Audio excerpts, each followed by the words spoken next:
बहजोई महाविद्यालय बहजोई के YouTube channel पर मैं मनीषा आपका होम साइंस की क्लास में हार्दिक स्वागत करती हूँ।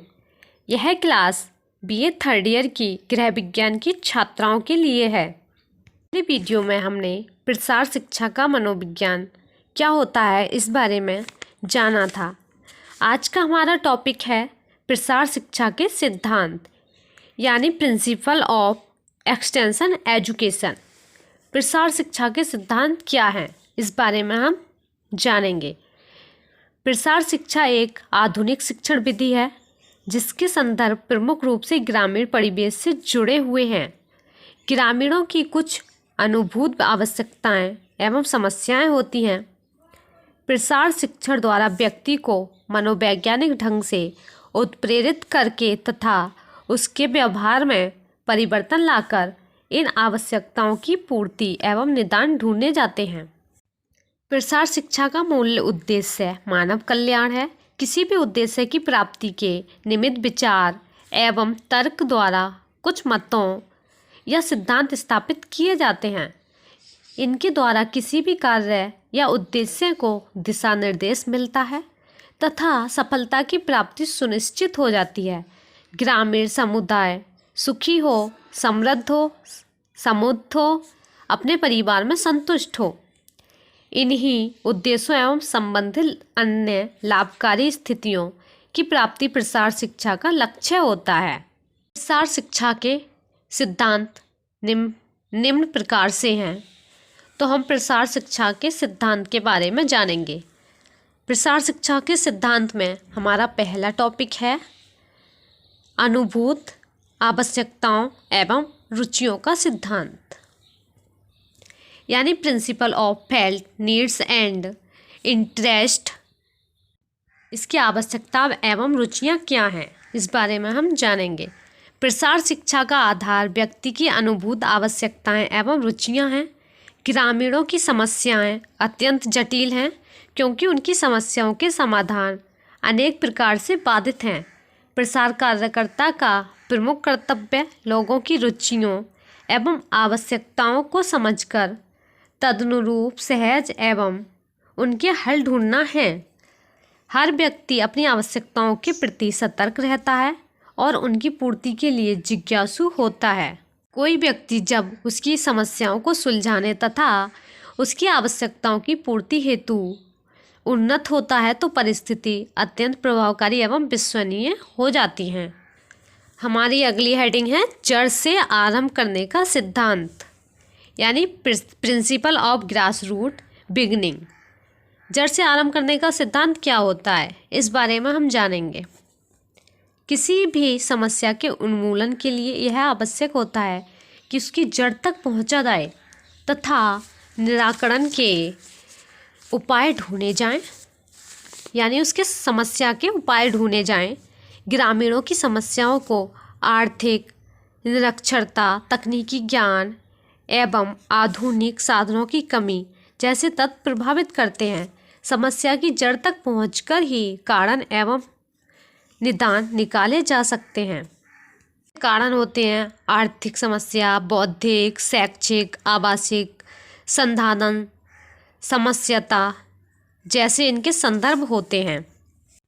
हमारा अगला पॉइंट है नमनीयता का सिद्धांत यानी प्रिंसिपल ऑफ फ्लेक्सिबिलिटी। नमनीयता का सिद्धांत क्या होता है?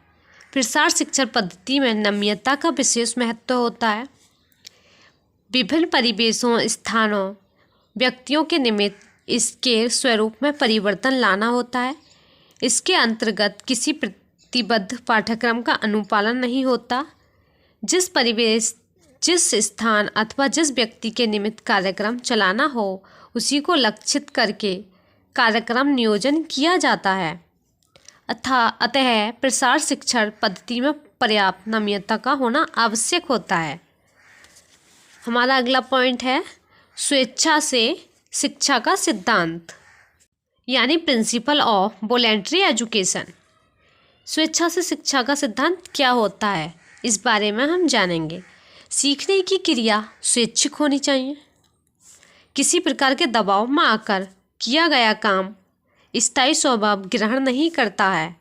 यही कारण है कि प्रसार शिक्षा के अंतर्गत मानव व्यवहार में परिवर्तन लाने पर जोर दिया जाता है, जिससे उन्हें अंतः प्रेरणा उत्पन्न होती है तथा व्यक्ति स्वेच्छा से प्रेरित व्यक्ति समस्याओं के हल ढूंढने में उत्साहित होता है। हमारा अगला पॉइंट है स्वयं की सहायता का सिद्धांत, यानी प्रिंसिपल ऑफ सेल्फ हेल्प।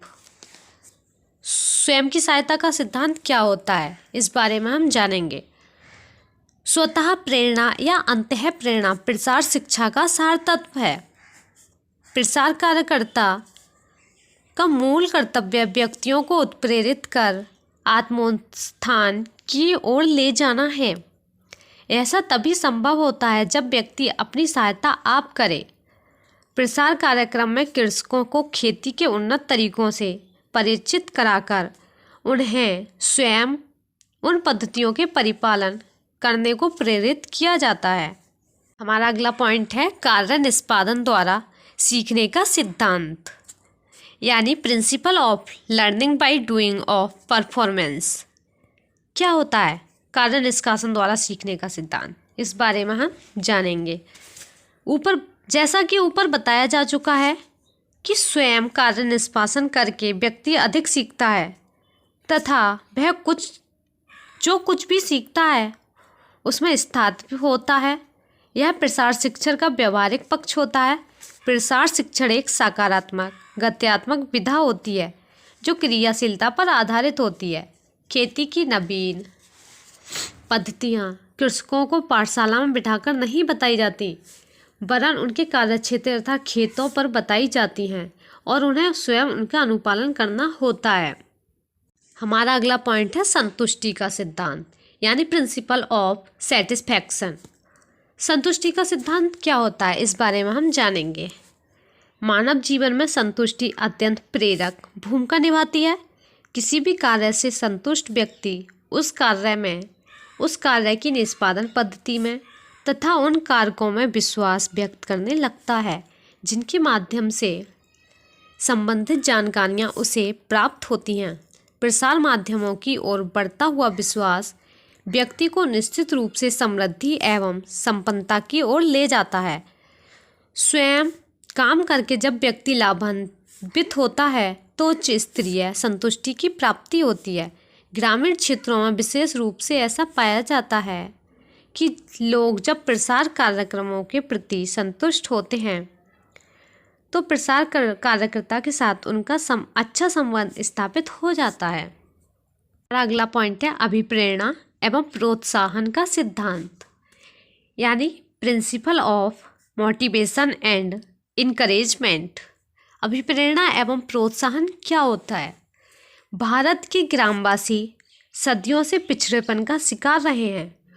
उनके स्वभाव पर रूढ़िवादिता, संदेह, ईर्ष्या जैसे तत्वों का प्रभाव स्पष्ट झलकता है। वे अनेक पूर्वाग्रहों से भी ग्रसित होते हैं।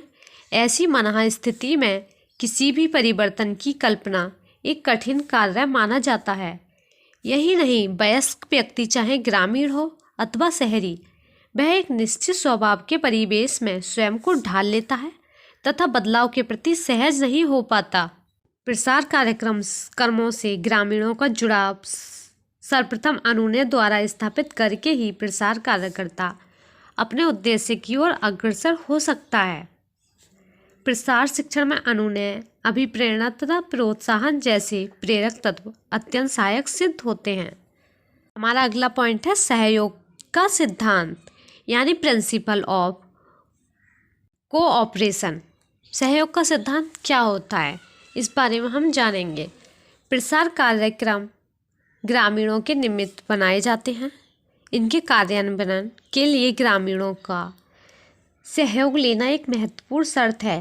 प्रसार कार्य के अंतर्गत सभी कार्यक्रम ग्रामीणों के सहयोग से चलाए जाते हैं, चाहे वह उन्नत खेती हो, यातायात सुविधा हो, बच्चों की पाठशाला हो, स्वास्थ्य सेवा हो या पोषाहार कार्यक्रम हो।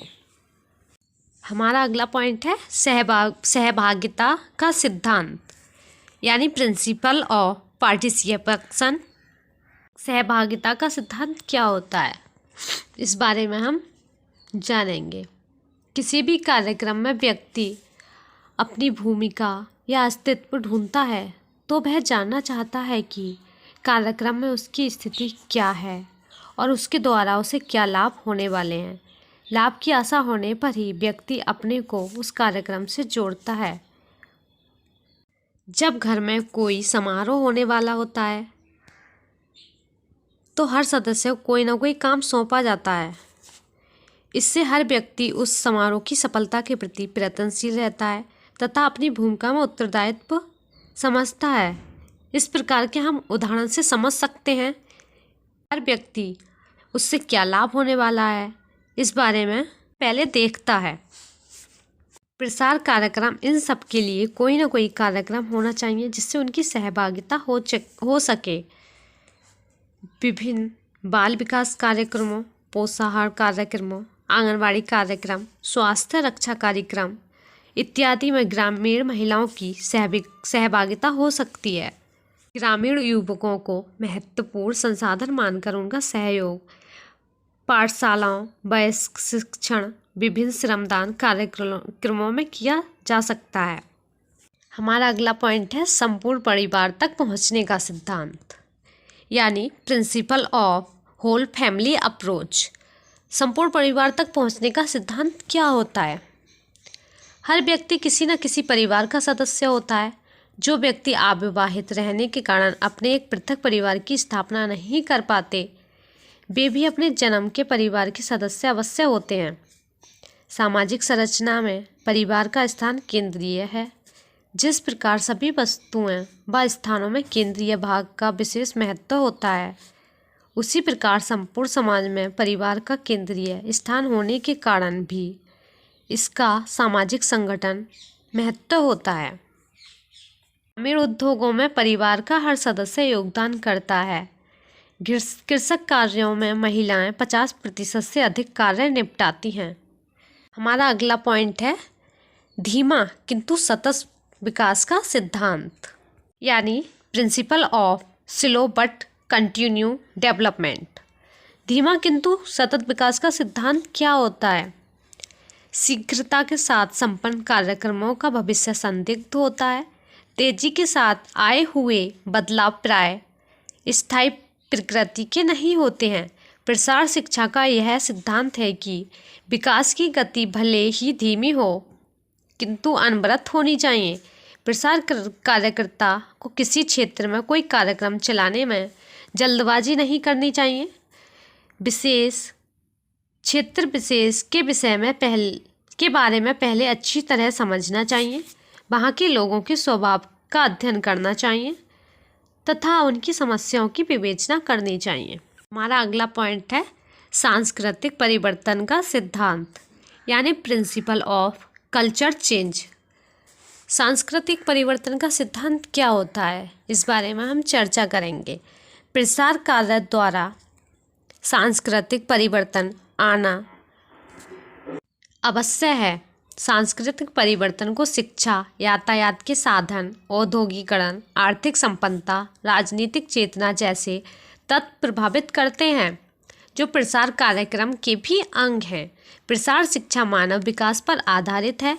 व्यक्ति के जीवन में जब परिवर्तन आते हैं, व्यक्ति जब शिक्षित होता है, जब उसका बौद्धिक स्तर ऊंचा उठता है, तो अनेक सामाजिक कुरीतियों तथा गलत परंपराओं एवं रीति रिवाजों के संबंध से विमुक्त होना चाहिए, यानी गलत रीति रिवाजों, गलत परंपराओं से मुक्त होना चाहिए। हमारा अगला पॉइंट है प्रजातांत्रिक प्रकृति का सिद्धांत, प्रिंसिपल ऑफ डेमोक्रेटिक नेचर। प्रजातांत्रिक प्रकृति का सिद्धांत क्या होता है, इस बारे में हम पढ़ेंगे। प्रसार शिक्षण का ढांचा पूर्णतः प्रजातांत्रिक है। इस गांव में हर सदस्य के विकास की बात सोची जाती है। हर व्यक्ति स्वयं को प्रसार कार्यक्रम का अंग समझता है। प्रसार कार्यक्रम की सभी योजनाएं लोगों के विचार विमर्श द्वारा बनाई जाती हैं। इसका विचार सब मिल बैठकर करते हैं। इसके माध्यम से ग्रामीण पंचायत को भी एक स्वस्थ स्वरूप मिलता है। हमारा अगला पॉइंट है स्थानीय संगठनों के सहयोग का सिद्धांत, यानी principle of cooperation form local organisations, यानी स्थायी संगठन के सहयोगात्मक का सिद्धांत क्या होता है, इस बारे में हम जानेंगे। जिस प्रकार प्रसार कार्य ग्रामीण सहभागिता एवं स्थानीय नेतृत्व के सिद्धांत पर आधारित है, उसी प्रकार इस कार्य में स्थानीय संगठनों का भी महत्वपूर्ण योगदान रहता है। ये संगठन पूर्व स्थापित भी हो सकते हैं और नव स्थापित भी, जैसे गांवों में पंचायत, युवा मंडल, महिला मंडल जैसे संगठन होते हैं। हमारा अगला पॉइंट है समता का सिद्धांत, यानी प्रिंसिपल ऑफ इक्वलिटी। समता का सिद्धांत क्या होता है? गांवों में विविध संप्रदाय, धर्म एवं जाति के लोग निवास करते हैं। इनके रीति रिवाज, मान्यताएं, परंपराएं एवं संस्कृति में अंतर होता है, किंतु आगे बढ़ने का सभी को समान अधिकार एवं समान अवसर प्राप्त होने चाहिए। प्रसार कार्यक्रम बनाते समय प्रसार कार्यकर्ता को सतर्क एवं आश्वस्त रहना चाहिए कि कार्यक्रम का लाभ समान रूप से सभी संप्रदायों, सभी जातियों, सभी धर्म को प्राप्त हो रहा है कि नहीं। सबसे लास्ट पॉइंट है मूल्यांकन का सिद्धांत, यानी प्रिंसिपल ऑफ इवैल्यूएशंस। मूल्यांकन का सिद्धांत क्या होता है? प्रसार शिक्षा का उद्देश्य लोगों के जीवन का सर्वांगीण विकास करना है। इसके लिए व्यक्ति के बौद्धिक स्तर एवं आर्थिक स्तर को ऊंचा उठाना आवश्यक है।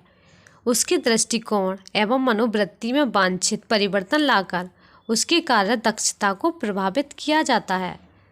अपने उद्देश्यों की पूर्ति होने पर ही प्रसार कार्यक्रम को सफल किया जाता है। प्रसार शिक्षा के सिद्धांतों में मूल्यांकन के सिद्धांत को अपना विशिष्ट स्थान दिया जाता है। प्रसार शिक्षण के प्रति लोगों का दृष्टिकोण क्या है? उन्होंने इसके संदेशों को किस हद तक समझा है? प्रसार शिक्षा का कितना अनुसरण किया है? इससे इन्हें क्या क्या लाभ प्राप्त हुए हैं? इन सभी बातों की जानकारी मूल्यांकन द्वारा की जाती है। प्रसार शिक्षा के सिद्धांतों में विस्तार एवं विषय के प्रति समर्पण है। इसके सिद्धांतों का गंभीरतापूर्वक पालन करने पर ही प्रसार शिक्षा के उद्देश्यों की पूर्ति हो सकती है और प्रसार कार्यक्रम सफल हो सकते हैं। ग्रामीण क्षेत्रों के सर्वांगीण विकास के लिए प्रसार कार्यक्रम एक महत्वपूर्ण देन है। इसका भरपूर लाभ उठाने के लिए आवश्यक है कि इनके सिद्धांतों का पालन करें, इस कार्यक्रम को सफलता प्रदान करें। हमारा आज का टॉपिक यहीं समाप्त होता है। सभी बच्चों को मेरा धन्यवाद।